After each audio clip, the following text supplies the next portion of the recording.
কবি সন্মিলনৰ প্ৰতিষ্ঠাপক সভাপতি পাৱনী চক্ৰৱৰ্তীৰ জন্ম হৈছিল 1941 চনৰ 3 জানুৱাৰী তাৰিখে নলবাৰীত। অসমৰ কাব্য জগতৰে এক সুতৰ অৱদান অতুলনীয়। মানৱ দৰদী কবিজনাৰ এটি কবিতাৰ আবৃত্তি শুনাব আমাৰ বিদ্যালয়ৰ কেইগৰাকীমান ছাত্ৰ ছাত্ৰীয়ে। আহকচোন উপভোগ কৰোঁ তেখেতৰ সপোনৰ সৈতে এটি ধেমালি। সাজু হৈ থাকিব লঘু শাস্ত্ৰীয় সংগীত আৰু সপ্তম অষ্টম নৱম শ্ৰেণীৰ ছাত্ৰীসকল। Pawnee Chakraborty was an Indian humanitarian poet of the late 20th century Assamese literature. Apart from original poetry, his work includes 2 novels and translation of the Third World poetry. We hereby welcome our students to recite a poem of his called Hopunar Hoite Edin Themal.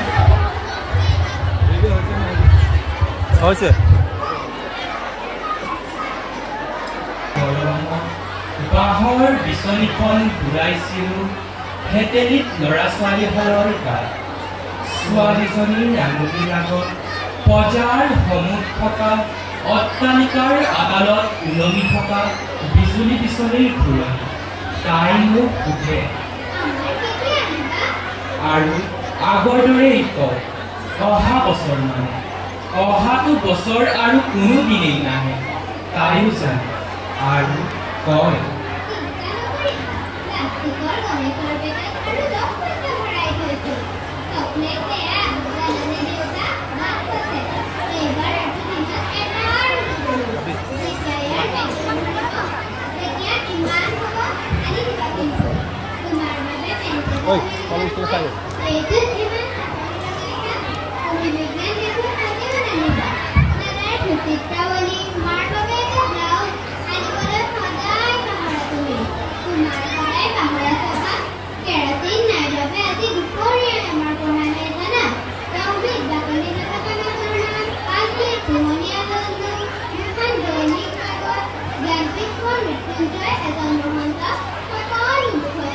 মাছ মাৰিলেও নাই অহা তোমাক আজি বাৰু কৰি দেখাৰ কথা আমি নুশুনো। আজি তোমাৰ চিলি মুখস্থ কৰাৰ কথা দিয়া তুমি মোৰ দুখীয়াৰ নেউতাৰ দৰে মাতিলোঁ। 1 নম্বৰ জনতা চাকৰি, 2 নম্বৰ শিশু গণনা শিক্ষা, 3 নম্বৰত হাৱাই চেণ্ডেলৰ কিতাপ, 4 নম্বৰত এটাকৈ পকা আমৰ সলনি কাটি লেখা মাৰ বাবে ঔষধ। দাদাই তাই নম্বৰ দিছে চাবা কিন্তু মুখস্থ আহিবই লাগিব। পাহৰা স্বভাৱটো পাহৰি পেলোৱা। এটা শাৰীকে 10 বাৰকৈ মাতা।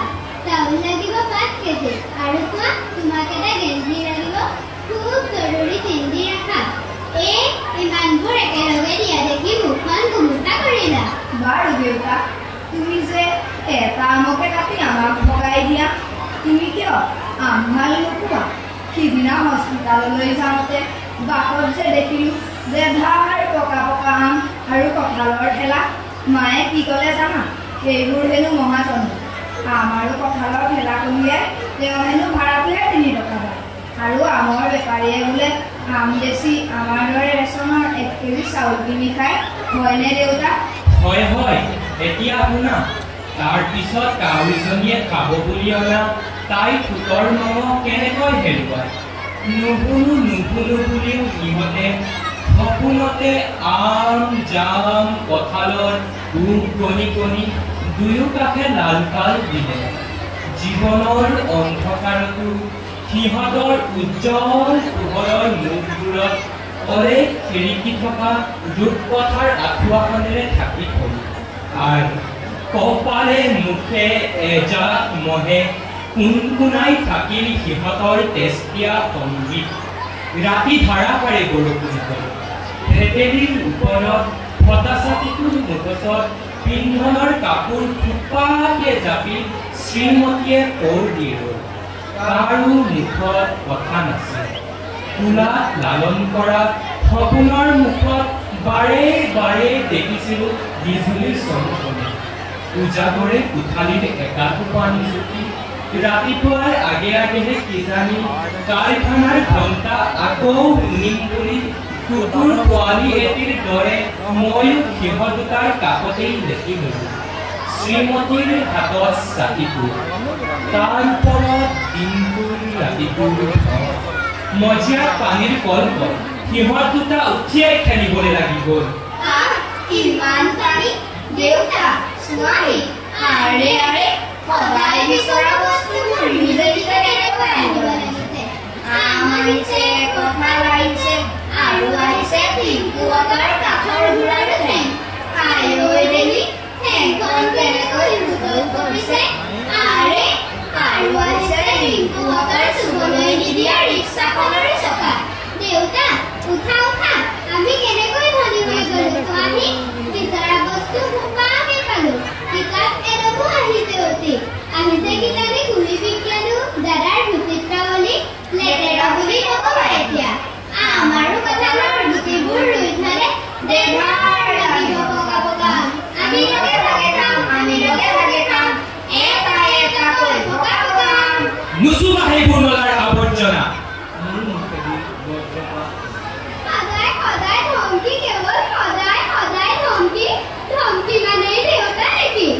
আহা আহা মোৰ সোণাই মইনাহঁত, আমি কাগজৰ নাও নাও খেলো। মোৰ কবিতাৰ পাণ্ডুলিপি ফালি সিহঁতৰ সৈতে নাও ভাজি উটুৱাই দিলো।